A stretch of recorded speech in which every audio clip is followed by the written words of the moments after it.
Like, just run. I don't know why I thought it was such a big deal.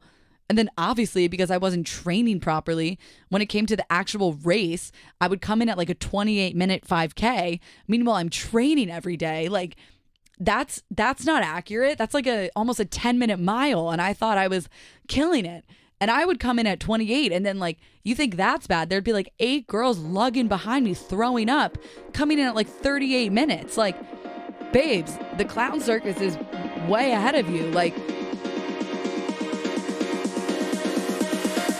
wait, it's not that deep.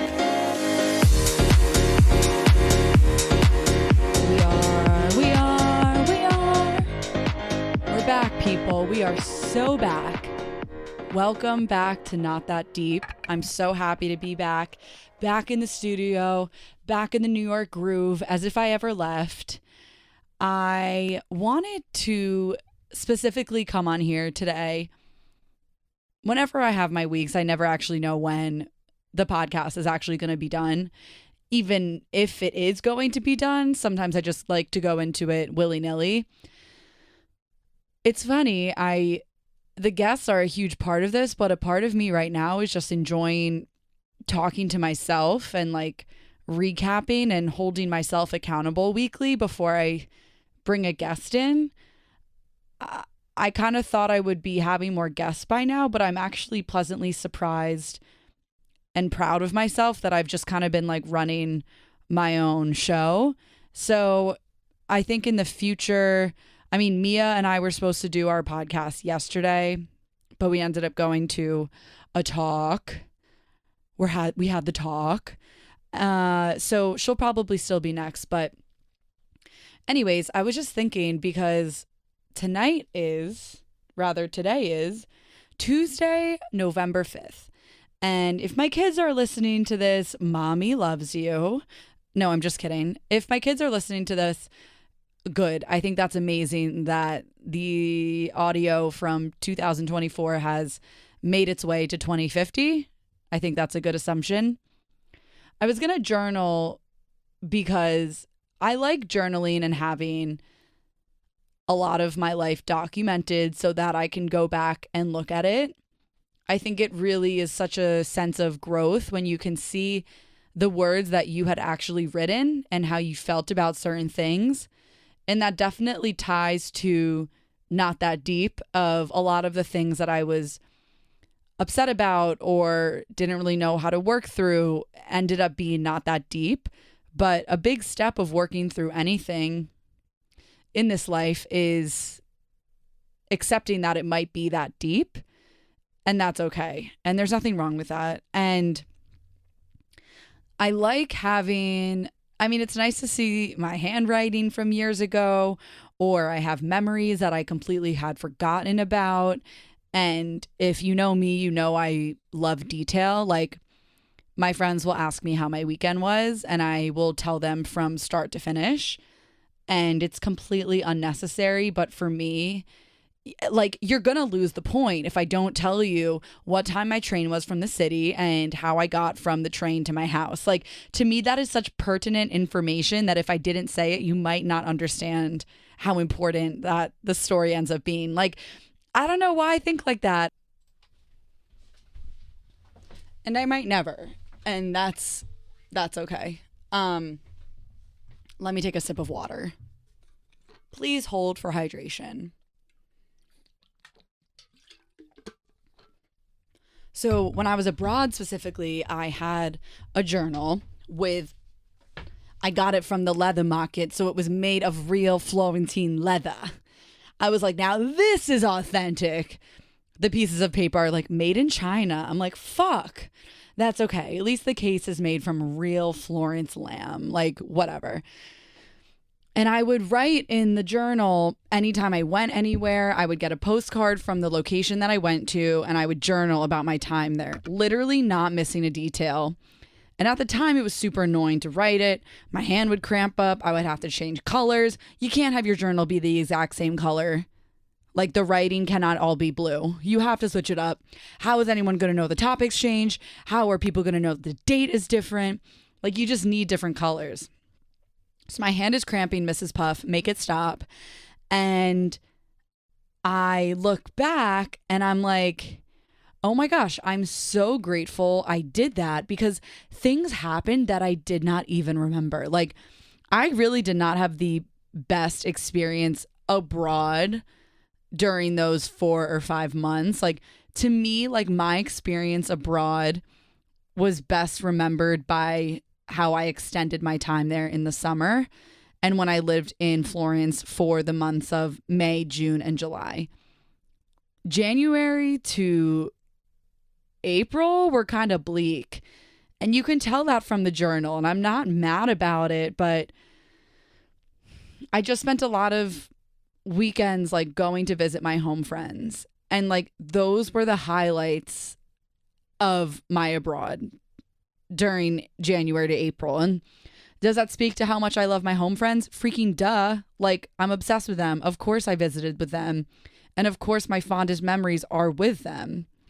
But when I think about my actual experience abroad, like in Florence, it started out just like a little bleak and then it didn't really get that much better until the summer. So it's just interesting to see that. But my point being, this journal and my reasoning for journaling is to capture these moments because even if the way I'm feeling is not great, and even if I'm like, oh, I'm not going to want to remember that I felt sad or that I wasn't myself here, like, yeah, I do.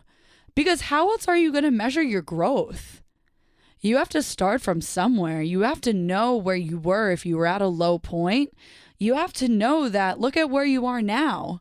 You got to where you are now, but look at where you were. Sometimes in life, things happen so quick, we don't actually get to look back and recognize how far we've come because we're just so focused on the now. And that's okay. And we're so focused on the future. And that's okay. That's really admirable to be soaking in the present and looking toward the future. But it is important to look back on where you came from, whether you're proud of it or whether it's something that you wish you had not been a certain way or you wish that you had acted differently. Take that as notes and use that for leverage to enhance your present self and your future self. And I do that from journaling. I read it from time to time. And I like being in tune with how I feel and how I felt. And that's okay. Like some people track in their calendars how they're feeling on certain days. I was just with friends last night and we were saying how our mental health has not been that great lately. And then it was talks of, okay, well, like when was everyone's period? And typically when you're around your period, you have poor mental health and that's common and that's just being a woman. And it was like, yeah, that happens around my period, but I'm not around my period right now. So what's really going on? So just things like that of evaluating how you feel, how you felt, how you want to feel.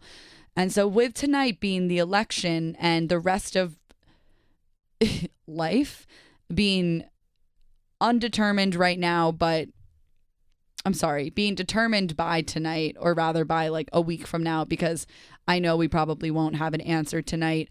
I wanted to have on audio of what I was feeling and talk through that.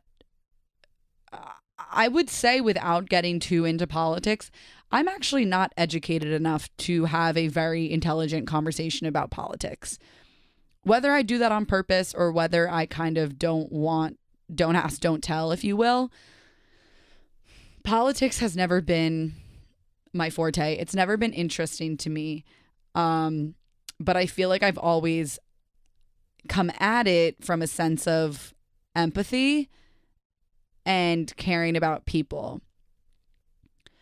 And one of my biggest regrets is not voting in the 2016 election. I was at Virginia Tech, and I mean, I think it was a mix of not feeling like my vote counted or not understanding even what to do to be registered in Virginia, if I even could vote in Virginia. Like, I mean, it's fully on myself, but I also did not feel propelled to do anything about it. And why? Like, I get so frustrated with myself. Why did I not feel like it mattered, or why did I not feel like it was important to do the 10 minutes of research it took to find out where to vote. I'm sure there was a place on campus that made it super easy and you probably got like a condom and a lollipop. Like, this wasn't rocket science, and I get disappointed in myself just not grasping, like, why wouldn't I do that? Yet I felt so strongly about when the results came out. I felt so strongly and I was so bothered by it. But again, I didn't do anything about it. I just kind of let it happen. And we have the power of control. We have the power to vote. And that's something that women didn't always have. I didn't always have it until I was 18. These things are not just given to us. They are years and years of people putting in work that you have to have an appreciation for that. And I feel disappointed in my 2016 self of like, girl, you're smart. You know the ramifications of what could happen. And it did happen. And sure, my vote probably wouldn't have changed anything. But what if it did? So me not voting in 2016, is that deep? Like, does that keep me up at night? It just bothers me of like not wanting to do the work to find out how to vote. Being in now 2024, can't believe this is literally happening again. I feel like everyone knows where they were when 2016 happened. It's crazy that this is just our lives. Like, everyone is waiting with bated breath on this decision, on these results. It's just crazy to me. And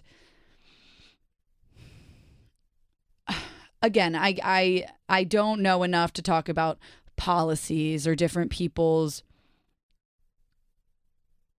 policies that they will enhance if they get elected, and the policies they'll forget about if they don't get elected. All these different things. I'm just looking at it from one of them cares about people and one of them doesn't. And it absolutely kills me. It just kills me how people can justify like this spewing of hatred. The way he talks about women, the way he talks about anyone who doesn't look like him, the way he talks about immigrants coming here to enhance their lives, to provide for their families, like they're nothing. Like, are you fucking kidding me? This is who people want to be leading our country. This is who people. It's so disheartening. Like, this is not who America is. This is who a disgusting group of people are. This is not who America is. And I think I keep seeing a lot of posts today of like, Harris is not the perfect candidate, but we cannot elect Trump. And that's a really great way to put it. Again, I'm not going to speak on policies, mainly because I can't, but also this is not the forum for it. Approaching it as a person, and I can't even imagine looking at both candidates and thinking that he's the one that I want to be filled in on my ballot. Like, I think that the emotions we all feel, at least like a lot of my friends, are so valid, but also so telling that this is something that we care about. And which is why it's important that we all voted. And I'm happy to be living in the time that I am with so many people who have got it down, who know what they're talking about, who are empathetic. But it's very upsetting to live in a time where you almost feel like you're going backwards. Have we made no progress? And it's really disturbing, but it's also out of our control for now. And I think everyone has like similar anxieties surrounding it because we care. I had someone nameless say to me like, why are you so stressed about the election? It doesn't affect you. That's a crazy thing to say. Because I care about people, and it does affect a lot of people around me. Does it directly affect me? Is there a direct correlation to whoever wins and Dana Siegelstein? Probably not. Maybe somewhere in there, probably not. But it affects people that I care about. It affects groups that I care about. And it affects the country that I care about. And I'm very curious to see what will happen. And I think just leading with love and with light is what's important. But yeah, I'm a little nervous. There's nothing I can do, but I'm still nervous. I wanted to talk about something else because I have my I had the marathon. Okay, why am I saying I had the marathon as if I ran the marathon? No. The New York City Marathon was this weekend. And if that is not the most symbolic, gorgeous, beautiful version of America, of the city, of the world, I do not know what is. It is the UN should all meet at the marathon because there is just peace on earth. Oh my freaking God. I love the marathon so much. Every single year, the energy is so electric. You don't know it until you know it. And like getting off the subway, specifically in Brooklyn, oh my God, it's just electric. Everyone is just so happy. People are making funnier signs every year. People are running. Like, I cannot fathom running a mile. It's not in my bones. It never was really in my bones. I did cross country actually when I was younger in high school. And, you know, I don't know if this is a famous quote, but those that can't do run cross country. No one is like, man, I'm a really good baseball player, but I love cross country. Which one should I pick? Like cross country is kind of what you do when you're at your wit's end in high school. Like my sister who had no athletic ability was like, should I do cross country? And then she just was like an extra in the theater. No one is like, man, I'm a tri-season athlete. So as in like they do a sport fall, winter, and spring. And their fall sport is never cross country. It's like football, basketball, baseball. It's not like cross country, baseball. It's not like cross country, basketball, baseball. Like that would be confusing. It would make sense from an agility standpoint, but it really is just confusing. My dad sent me the funniest text about said marathon. I have to read it. I just have to. Also, who are all these people texting me? Like Kamala and Trump, yes, but like who is doing this? Is anyone not getting these texts? Because that would be crazy. And I'm so jealous. Also, they're like coming from random numbers. So whenever a random number pops on my screen, I'm like, yes, like maybe it's the guy from the bar that I gave my number to 2 years ago. Because it'll be like, maybe Scott. And I'm like, I could go for a Scott. And then it's like from Scott Presler talking about mail-in ballots. I'm like, fuck you, Scott. You got me so excited and now I'm pissed. And then I fall for it every single time. Like every single time something else comes on, I'm like, maybe, just maybe this is the one. Anyways, going to my texts with my dad. Okay. He goes, I don't understand it, what it is with all these marathon runners. What's the big deal? They clear a full, clean lane perfectly paved for you. There's no rocks, there's no sticks, there's no mud. No one's throwing glitter at you or paint. No one's pushing you off the trail into the woods or into a pond. Seems like it's not such a big deal. I got much more respect for you guys, when you ran your cross-country stuff.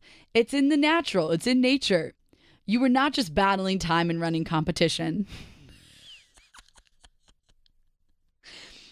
You were fighting the forces of nature to get to the end of the route to teach the completion of the match. I mean, seriously now. Dana, it's 8:30. It's your nutty dad. Like, at least he acknowledges that's a nutty thing to say. Like, but that is so funny because we would fully be running through like these swamps of New Jersey. There was this one track called the Bowl. It was in Homedale, New Jersey. And the Bowl, like everyone talked about the Bowl. Like it was so scary. And then you get to the Bowl and you're like, I never actually ran the Bowl because I don't know how. Maybe I like got out of it. Like it was scary. It was the equivalent to like, oh my God, what the chokey in Matilda. Remember in Matilda how if they get in trouble by the Trunchbull, they get shoved into the chokey? It's like this scary, scary place. And like Matilda hears about it on her first day and she's like, what is this? Is it fake? I'm never going to make it to the chokey. And then she goes in the chokey and it's like freaking disgusting. And I'm like, this is child abuse, Agatha. Well, the chokey is the equivalent to cross-country runners in New Jersey because the bowl is this like, picture a bowl, massive, massive bowl, and you just have to run down it and then up it. And I don't know why, like you're in these short shorts, you have a camel toe, you have wedgies up your butt crack. Like it was not, your nipples are chafing. Cross-country was not all it panned out to be. And the best part about cross-country is that you didn't have to take it seriously. And that's why those that can't do cross country. Like specifically girls, because like men, I think feel this pressure where like they have to be the best at everything that they do. Like why do something if you can't be the best? I've never felt that for a second in my life. I'll do something, I'll do so many different things and be the worst at it and then be like, I'm so happy I did that. Cross country, like I mean, my friend Jess was actually a lot worse than me, but we were running 5Ks. Freshman year, we were running 2 miles, like 2 miles. I should have been getting a 6:30 mile over and over and over again. And then just like decreasing that throughout the season. But like, we wouldn't train. We thought it was annoying to train. Like people must have hated us. Holy shit. Like we had practice, I think every day. Do we have practice every day? Oh my God, that's crazy. Yeah, wait, we must have. Like every day after school, we would have cross country practice. You'd schlep to like the track and field course. You would get dressed, like, oh my God, your clothes would always smell so bad. You do your stretching warm-ups. The seniors always led it because like they were so old and cool. Like God spent extra time on the senior captains for cross country. Like, why did I worship them? Like they were just people. I wish I went out for captain, but that's another thing. And then we would like run. And I remember me and this group of girls would like fully hide in the bushes when we were supposed to be running. Like just run. I don't know why I thought it was such a big deal. And then obviously because I wasn't training properly, when it came to the actual race, I would come in at like a 28-minute 5K. Meanwhile, I'm training every day. Like that's not accurate. That's like almost a 10-minute mile. And I thought I was killing it. And I would come in at 28 and then like, you think that's bad. There'd be like 8 girls lugging behind me, throwing up, coming in at like 38 minutes. Like, babes, the clown circus is way ahead of you. Like, what are you doing? Oh my God. And then we would have psych parties and people would come and the night before and you would just eat bread and mac and cheese and chicken fingers and sit in your clique and gossip. And it was so delicious. And I miss a psych party literally more than anything. And each grade had a separate like assignment. So like freshmen would bring bread. Sophomores were fruit salad. I mean, I don't remember. Whoever's listening to this, you don't give a fuck. You do not give a fuck what the juniors brought to the psych party. I'm just reliving this and it's really fun in my head. And then after the cross country meet, you would eat. There'd be like cupcakes and pretzels and it'd be like, what did I just do to deserve this? And the answer is nothing, but it felt like everything. Like it was such a high energy thing. Oh my God. And then you'd find like a guy on the boys cross country team that you have a crush on. And like, they all were these like lanky little twinks. And I'm like, I want that one. And it's like, well, he does not want you. And it was like, why am I in love at this age? And like there was just a smell. Like there was a smell to cross country. I miss it dearly. Same with tennis. I played tennis my junior year. I was like, I'm gonna make varsity, bitches, move over. Had like no previous training. I just like played tennis with my family. And I remember the coach came over to me and he was like, I think we're gonna put you on JV. And I was like, are you fucking kidding me? Because like I was prepared to be on varsity, but just be the worst on varsity. And it's like, you can't put me on JV as a junior because now I can't be the worst. Like if I'm on this high esteemed team, no problem. I could still be the worst. It's like being benched in like the pros. Be benched in the pros. You're still in the pros, whatever. JV, you better be working your ass off. You don't see anyone in the minor leagues like sitting proudly. No, no, no. You better be working your ass off. So I was like working hard, but I was tired. Like JV was hard. I played doubles. I was like fifth doubles. I mean, we weren't great, but we had fun. I played fifth doubles. My partner fully would be serving and like hit me in the head with the ball. If you've never seen that happen, it's because that's not supposed to happen. Like I feared for my life every time I was at the net. Like I think I would shake a little bit. I'd be like, oh fuck, like I hope she doesn't do it again. But the marathon was amazing. I volunteered. I was at the gel station. So I was like throwing gels at people.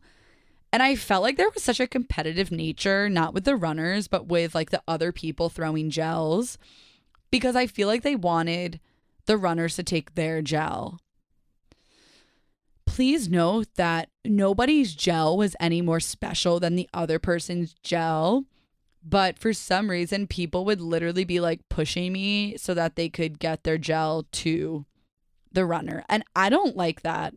Why are we being competitive on Marathon Sunday? Like this one girl fully, like we were supposed to just like have a couple of the gels in our hand and like pass them out. She ends up like grabbing a whole box and holding it. And then I'm like, all right, well, if you have the whole box and you're holding it, I'm going to get a whole box and hold it.